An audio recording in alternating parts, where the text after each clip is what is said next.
time to take you live to Hiroshima, Japan. That is the U.S. President Joe Biden holding a news conference after attending the G7 summit. Let's listen in. With all 4 congressional leaders, and we agreed the only way to move forward was in a bipartisan agreement. And I've done my part.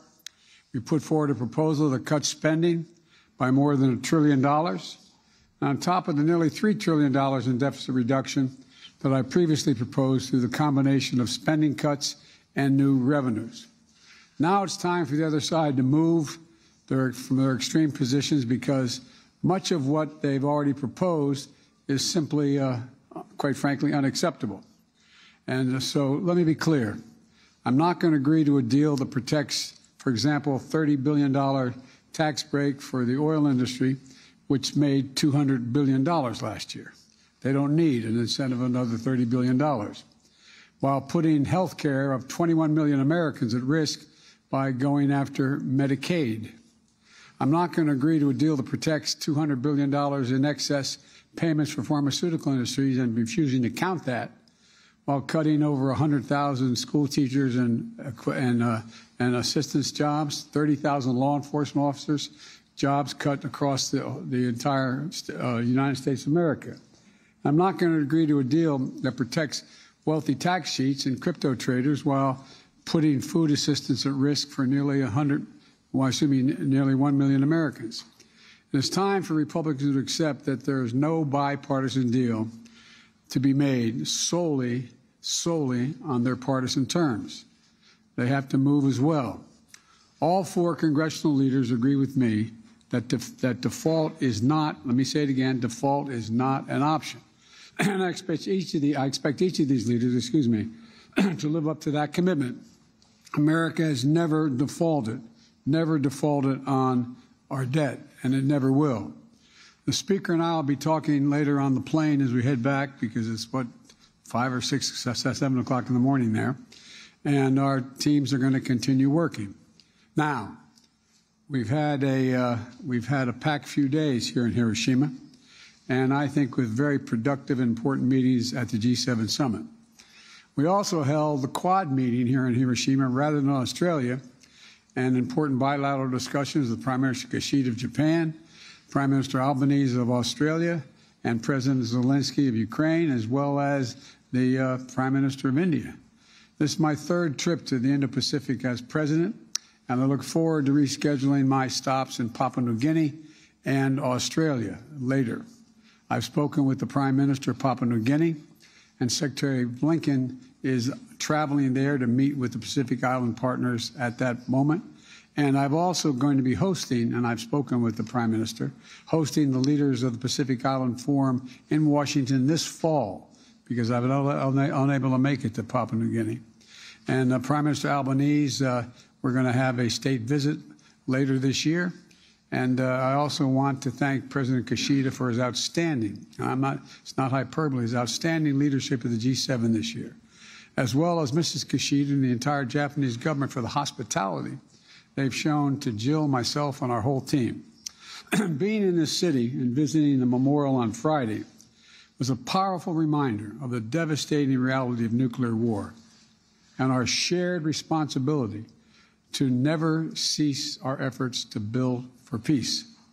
And together with the leaders of the G7, we have reiterated our commitment to continue to work toward a world free from the threat of nuclear weapons.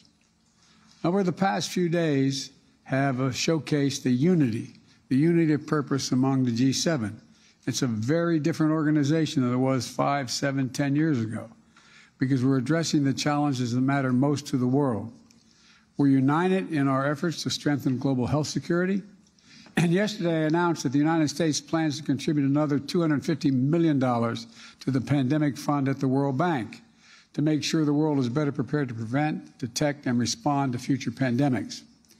We're united in our commitment to climate action and accelerating the transition to a global clean energy economy by investing in the industries of the future. We're united in our push to build a more resilient and inclusive global economy that can better withstand the kinds of shocks that we've experienced over the last few years, including by building a more secure and more diversified supply chain. Through the Partnership for Global Infrastructure and Investment, which we launched last year at the G7 summit in Germany, we've addressed the infrastructure needs that are holding back too many low and moderate income countries, particularly in the global south.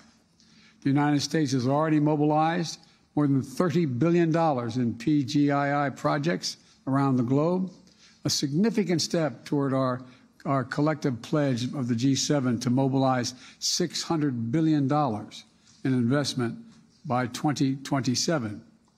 And we resolved to reform the multilateral development banks to give them more flexibility and better able to fight poverty by helping respond to global challenges. Now, we're also united in our approach to the People's Republic of China. And the joint statement released yesterday outlines the shared principles we've all agreed to at the G7 and beyond dealing with China. We're not looking to decouple from China. We're looking to de-risk and diversify our relationship with China. That means taking steps to diversify our supply chains, and we're not dependent on any one country for necessary product. It means resisting economic coercion together and countering harmful practices that hurt our workers. It means protecting a narrow set of advanced technologies critical for our national security. And those elements are all agreed on by the G7. Finally, joined here in Hiroshima by President Zelenskyy, and the G7 reaffirmed our shared and unwavering, let me say it again, our shared and unwavering commitment to stand with the brave people of Ukraine as they defend themselves against Russia's brutal war of aggression and the war crimes being committed. Together with our partner countries, we reiterated the need for a just peace that respects Ukraine's sovereignty and territorial integrity, both core principles of the UN Charter. Russia started this war, and Russia could end it today by withdrawing its troops from Ukraine, internationally recognized borders, and ceasing its assault. Until then, Ukraine's ability to defend itself is essential to being able to end this war permanently and through diplomacy. You know, and this morning, I once more shared and assured President Zelenskyy, together with all G7 members and our allies and partners around the world, that we will not waver. Putin will not break our resolve as he thought he could 2 years ago, almost 3 years ago. We're going to continue to provide economic, humanitarian, and security assistance to Ukraine so it can stand strong as long as it needs it. And today, the United States announced our latest tranche of artillery, ammunition, anti-tank weapons, and bridging equipment to help Ukraine succeed in the battlefield. You know, in my private meeting with President Zelenskyy after the G7 meeting and with his staff, I told him the United States, together with our allies and partners, is going to begin training Ukrainian pilots in fourth-generation fighter aircraft, including F-16s, to strengthen Ukraine's Air Force as part of a long-term commitment to Ukraine's ability to defend itself. We provided the last year all that they needed to deal with what they were dealing with at the moment. And that's when now we're moving in the direction of putting them in a position to be able to defend themselves in ways beyond what they've had to deal with so far.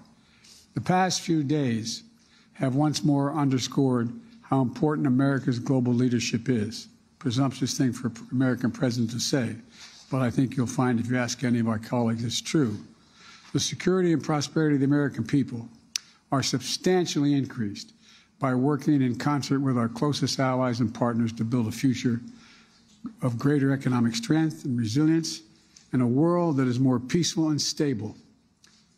And on many of these issues that matter to the American people, accelerating our clean energy transition, preventing another pandemic, dealing with China, standing up for Ukraine, the meetings I've had with my fellow G7 leaders have left us more united, more resolved, and more determined to set up for the greater progress in the months ahead. And this has been an extremely significant and important summit. With that, I'm going to take some questions. And Trevor of Reuters. You spoke a moment ago about what you won't do in terms of your negotiations with Republicans, but I'm interested in what you've signaled you already might do. In particular, by conceding in these negotiations to some form of a cap or freezing spending, are you concerned that Mr. McCarthy has already forced you into accepting a policy position that could tip this economy into a recession? No, I don't believe that's the case at all. As a matter of fact, I think that we can reach an agreement. As I've told you, and you may be aware, you've seen it, we have provided for a proposal that would cut $1 trillion off the baseline spent from the year before by just agreeing to deal with what was initially offered. And secondly, we're in a situation where let me put it this way. If you all were doing your budget at home and you said, okay, we have to make some cuts, would you only look at the spending? Or would you also look at your income, what was coming in the door, to determine what you could afford? And so part of what I've been arguing from the beginning is a need to consider the tax structure as well as cutting spending. I'm willing to cut spending, and I propose cuts in spending of over $1 trillion. But I believe we have to also look at the tax revenues. The idea that my Republican colleagues want to continue the $2 trillion tax cut that had profound negative impacts on the economy from the Trump administration, the fact that we've provided for the number, we got a lot of input from serious economists and former administration officials in both parties that we need more people who are qualified to be able to look at the tax returns of the 1,000 billionaires in America. Very complicated stuff. It's estimated that if we had the appropriate number of tax personnel, that we would save somewhere between, we would generate somewhere between $200 billion and $400 billion in tax revenue. And there's a lot of other, for example, the idea that we're, in terms of taxes, that they refuse to, for example, I was able to balance the budget and pass everything from the global warming bill. Anyway, I was able to cut by $1.7 billion in the first 2 years the deficit that we were accumulating. And because I was able to say to it that the 55 corporations in America that made $400 billion, or $400 billion, that they pay zero in tax, zero. And so we said, you got to pay a minimum of 15% taxes. What a horrible thing. You're paying more than 50% in taxes, every one of you out there. And so guess what? We not only balanced the budget, we were able to reduce the deficit by $1.7 billion. And so there's a lot of things that they refuse to look at in terms of tax generation, as well as what kind of people we're going to increase taxes for. And like I said, we're now down to, we went from roughly 740 billionaires to about 1,000 billionaires in America. They're paying an average tax rate of 8%. Raise your hand if you want to pay 8% only. I think you'd all be ready to do that. So my point is that there's a lot of things that they refuse to entertain, and they just said revenue is off the table. Well, revenue's not off the table. And so that's what we continue to have a significant disagreement on the revenue side. But you don't think the spending cuts themselves will cause a recession? I know they won't. I know they won't. Matter of fact, the fact that we were able to cut government spending by $1.7 trillion, that didn't cause a recession, that caused growth. Look, we have the lowest unemployment rate in over 50 years. We've created 7 million new jobs, including 800,000 manufacturing jobs. We have moved in a direction where we're rebuilding and reconstructing America through the Infrastructure Act. Look, here's the other thing. I'm not sure, my guess is I'll get a question about, well, wait a minute, the American people aren't satisfied. Well, guess what? As I told you all before, most of this, what we passed, doesn't kick in. It only kicks in over time.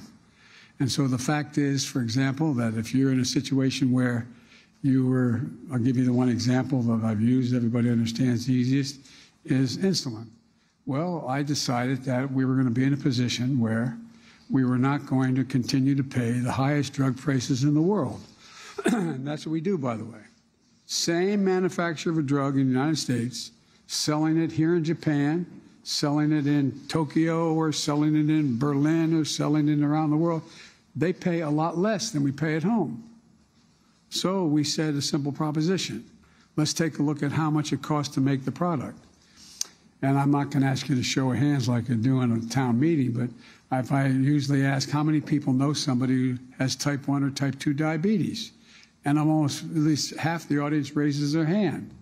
Well, they were paying somewhere between $400 and $700 a month for their insulin that they badly need to stay healthy and alive. Well, guess what? It costs $10, T-E-N, $10 to make, to package. Total amount, you could argue maybe as much as $13. Well, guess what? Now they can't charge more for Medicare, can't, because Medicare is taking American tax dollars and paying for the elderly's health care needs. You can't charge more than $35 for that drug. That saves $160 billion. Hear it? $160 billion less will be paid out by the American taxpayer to help the elderly people on Medicare with a problem. Well, a lot of this is just kicking in. We're in a situation where next year, for the drug costs, no senior will have to pay total cost of all the drugs, from expensive cancer drugs to whatever drugs they're taking, will not have to pay more than $3,500 a year. The following year, we've already passed this. This is a law now. The following year, they won't have to pay more than $2,000. That saves another $200 billion that we're paying out. But the other team won't count this. Even though it's a law, we passed it, they won't count that as reducing the debt. So there's a lot of those kinds of disagreements we have. And my guess is that I'm going to be talking to the Speaker of the House on the way back on the plane, because there'll be morning time over at home, and I'm going to be in that plane about an hour or so. And my guess is he's going to want to deal directly with me and making sure we're all on the same page. But that's probably more than you wanted to know. How about Macero, NHK? Hi, good evening, Mr. President. The Chinese military is more active at this time in the Taiwan Strait, with expectations this might increase leading up to Taiwan's presidential election next January. Despite some diplomatic communication recently between the U.S. and China, the military hotline is not working. Under this circumstance, how will you manage the diplomatic relationship with China? And how will you strengthen the U.S. alliance with Japan and ROK in order to counter China? Thank you. Well, number one, you're right. We should have an open hotline. At the Bali conference, that's what the President Xi and I agreed we were going to do and meet on. And then this silly balloon that was carrying 2 freight cars worth of spine equipment was flying over the United States, and it got shot down, and everything changed in terms of talking to one another. I think you're going to see that begin to thaw very shortly. But in the meantime, what's happened is, I think it's fair to say, for those of you who have dealt with the Japanese government and reported from here for a long time, the situation in terms of our relations with Japan have never, ever, ever in American history been stronger. Never, never. And we started this relationship when I came to see, some of you were with me on my first trip here, when I came to see President Kishida's predecessor, and made the case that what was happening in Europe, which is the world's getting smaller. What's happening in Europe and the invasion of Ukraine affects everyone, including people here in the Pacific Basin. And so we've ended up where you have Japan stepping up in a way that's of real consequence in terms of your defense budget, number one, and a beginning of a rapprochement with South Korea. I've spoken at length with President Moon of South Korea. He came to Washington of late. He's agreed, we're all of the same agreement, that in fact, we are not going to, we're maintaining, we all agree we're going to maintain the one China policy, which says, everybody kind of forgets, now, I mean, you all know, but the public kind of forgets that it says that neither country, China or Taiwan, neither territory can independently declare what they're going to do, period. There has to be a mutually agreed to outcome. And so what we're sticking by that. We're not going to tell China what they can do. We made it clear that we don't expect Taiwan to independently declare independence either. But in the meantime, we're going to continue to put Taiwan in a position that they can defend themselves. And there is clear understanding among most of our allies that, in fact, if China were to act unilaterally, there would be a response. There would be a response. But so I don't think there's anything inevitable about the notion that there's going to be this conflict between the United States and the West and or Japan and Korea and the Quad. And if you take a look at what's happened, we are more secure with all the talk about China's building its military. It is building its military. And that's why I've made it clear that I am not going to I'm not prepared to trade certain items with China. And when I was asked by President Xi why, I said, because you're using them to build nuclear weapons and other weapons of mass destruction, and I'm not going to do it. And we've now got commitment from all of our allies. They're not going to either provide that kind of material that allows them to do that. But that's not a hostile act. That's an act that says we're going to make sure that we do everything we can to maintain the status quo ante. And what's going on now is, look at the meeting we had here today and yesterday of the Quad. I bet you, maybe some of you thought it, but I doubt many people in this audience or any other audience would have said that 2 years after being elected, I'd be able to convince India, Australia, Japan, and the United States to form an organization called the Quad to maintain stability in the Indian Ocean and the South China Sea. Well, when asked by the Prime Minister, by President Xi why we were doing that, I said, simple. We have an international organizations have agreed upon what constitutes open airspace and sea space. And we're not going to allow that to be unilaterally altered, period. We're not changing any rules. We're just making sure that we unite democracies in the conviction that the Pacific Basin remains what it was before, open and clear. So I guess what I'm saying is, I don't guess what I'm saying, what I'm trying to say is I think we're more united than we've ever been in the Pacific in terms of maintaining stability and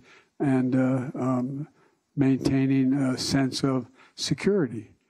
So I'm not sure that answers your question, but I hope it does. If it doesn't, do you want to follow up with any portion of that question?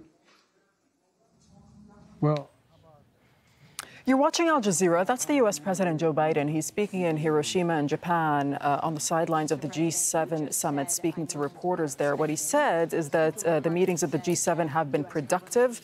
This, of course, coming after he had met with the Ukrainian President Volodymyr Zelenskyy at the sidelines of the summit. Zelenskyy also being in attendance. And Biden said that the G7 countries share an unwavering commitment to stand with the people of Ukraine. He also pointed fingers at Russia, saying that Russia started this war and Russia can end it, and that Putin, will not break, quote, our resolve when it comes to Ukraine.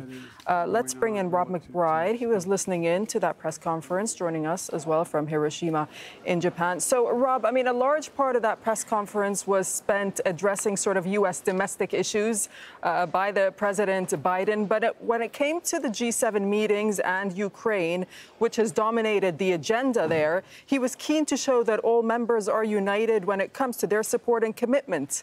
What do you think the takeaway message was? Well, he was telling the press there that the G7 has never been more united as it is at the moment. You're right that a lot of it was taken up with domestic politics. He's traveling, well, obviously, with the White House press corps. That is their concern. You also get a sense that that is Joe Biden's concern at the moment. You remember he is cutting short his visit to Asia Pacific. He was due to go down to Australia and to Papua New Guinea. Instead of that, as he says there, he'll be on a plane in an hour or so. And as soon as they start waking up in Washington, he will be on the phone dealing with this debt crisis back in the United States. When it comes to the Ukraine, though, he mentioned how the unwavering support that Volodymyr Zelenskyy has been shown, saying that it was that Russia that started it, that Russia must end it, and also reminding that any kind of peace deal must respect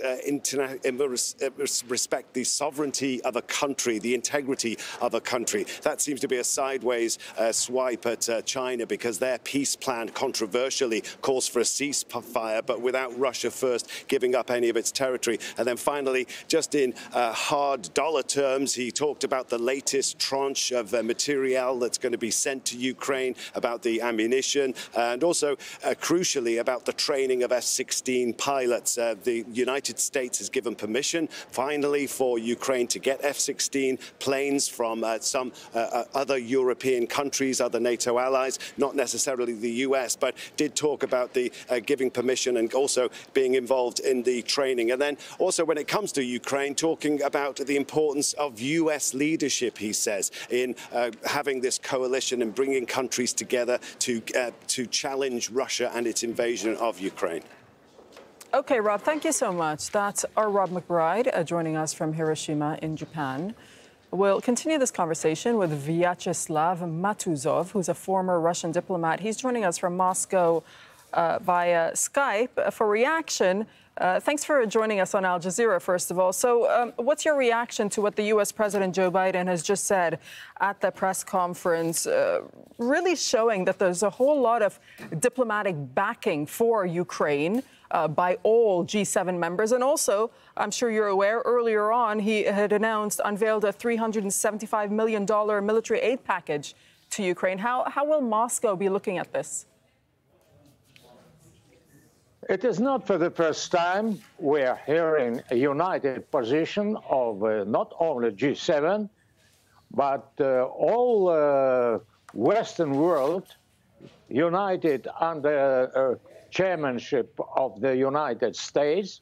They are supporting Ukraine army, Ukraine administration very strongly. It is not any new news for Russia, I think.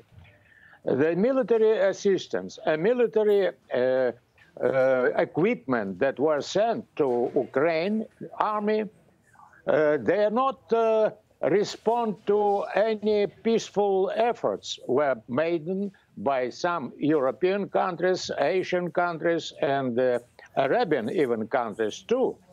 They were trying to play a role of some countries to bring peace in to the Ukrainian soil. Right. But now we see that there is no efforts for the West countries, for the United States, to bring this situation in Ukraine from military confrontation to peaceful negotiations. They are insisting on destroying Russian forces. But what Joe Biden said just a moment ago, in fact, he said that Russia started this war and Russia can end it by withdrawing its troops from Ukraine. First of all, Russia sent their troops after very strong efforts to bring relations between the United States and Russia on equal base, to agree on mutual agreement for security, in national security. Because it was very strange to listen today that Russia began the war when in December 1991, Russia suggested to the United States administration, to Mr. Biden, to agree with Russia to sign an agreement for mutual assurance of independence and security measures, not to threaten Russia, not spreading NATO to the Russian borders. Okay, let me just jump in there and take us back to what's happened at the G7, because we also saw that the Ukrainian President Volodymyr Zelenskyy was in attendance. And not only did he get to meet members of the G7, but in fact, he met non-member countries. He had the opportunity to meet with the Indian Prime Minister, Narendra Modi, for one, who's kind of been on the sidelines and hasn't really taken a side when it comes to Ukraine or Russia. Is that going to bother the Kremlin?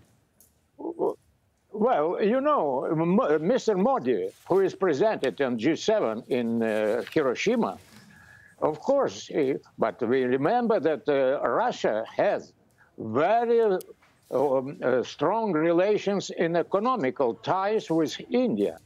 This time, in spite of the fact that the United States made all efforts to prohibit trade relations between India and Russia.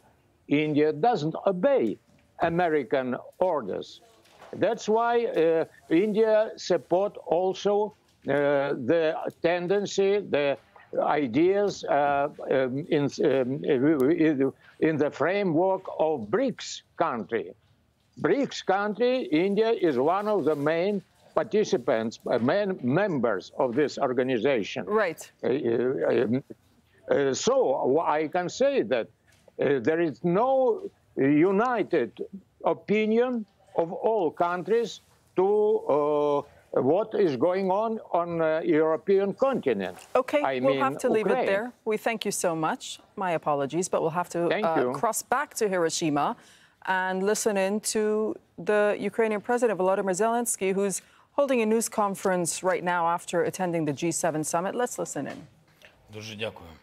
Thank you so much for the important words of support.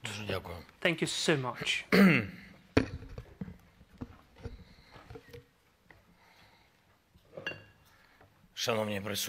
Dear presentees, dear Japanese people, everyone in the world who values peace. I come here from a country where war could have left only a shadow on the stones of history. But our heroic people are turning history around so that we can make war itself become a shadow. I believe that war has no place in the world. Humanity has come a very long way and lost many lives in bloody confrontations. Death fell from the skies. Death came from the sea. Radiation brought death. People brought death to each other. Some say that human history cannot be imagined without the war. We say that the history of mankind should be without war. Ukraine is in the midst of a war of destruction. Invaders have come to our land, and they want not only to conquer us, Ukrainians, but Russia is lying to the world that there are no Ukrainians. If we were not so brave, the Russian genocide against us could have succeeded. The shadow would be of Ukraine, and from the whole nation, just a shadow. But Ukrainians are infinitely brave, infinitely freedom-loving, and we will live freely. Although the enemy is using non-nuclear weapons, the ruins of our cities, which have been burned to the ground by Russian bombs and artillery, are similar to what I've just seen here, which was an honor for me to be in this Museum of Peace. Thank you so much that you gave me such an opportunity. Your people, what I have seen, and what your people have unfortunately seen in their history. Instead of the normal life of thousands and thousands of families, only ashes remain. Instead of cities, there is a scorched wasteland. Instead of houses, only rubble. And now Hiroshima is a rebuilt city. And we dream of rebuilding all our cities that are now in ruins, and every village where not a single house is left intact after Russian strikes. We dream of returning our territories, just as we have regained our northern territories which were occupied by Russia. We must regain our eastern and southern territories of Ukraine. We dream of returning our people who are now in Russian captivity. These are prisoners of war and civilians, deported adults, and also abducted children. We dream of winning. We dream of peace after our victory. But for this to happen, not only this aggressor has to lose, the ambition of the war itself has to lose. And this is what is important for everyone in the world. I'm here in Hiroshima so that the world can hear the Ukrainian call for unity from here. Russia has trampled on everything that is civilized. It has been occupying our largest nuclear power plant, the largest in Europe, for over a year now. Russia is the only terrorist state in the world that has fired tanks at a nuclear power plant. No one else has ever used a nuclear power plant as a training ground for weapons and shells. Russia is hiding behind a nuclear power plant to fire rocket artillery at our cities. If anyone in the world is still able to ignore Russia's other war crimes, its crime against humanity should definitely prompt action by everyone. This is from us, Ukraine, which had to endure the radiation disaster of Chernobyl in 1986. Until now, that's the Ukrainian President Volodymyr Zelenskyy also speaking at Hiroshima, Japan, on the final day of that G7 summit. This, of course, after he had met with the President Joe Biden, and he met with other world leaders attending the G7 summit. And earlier we heard from the U.S. president, who had announced that the U.S. is unveiling a $375 million military aid package for Ukraine.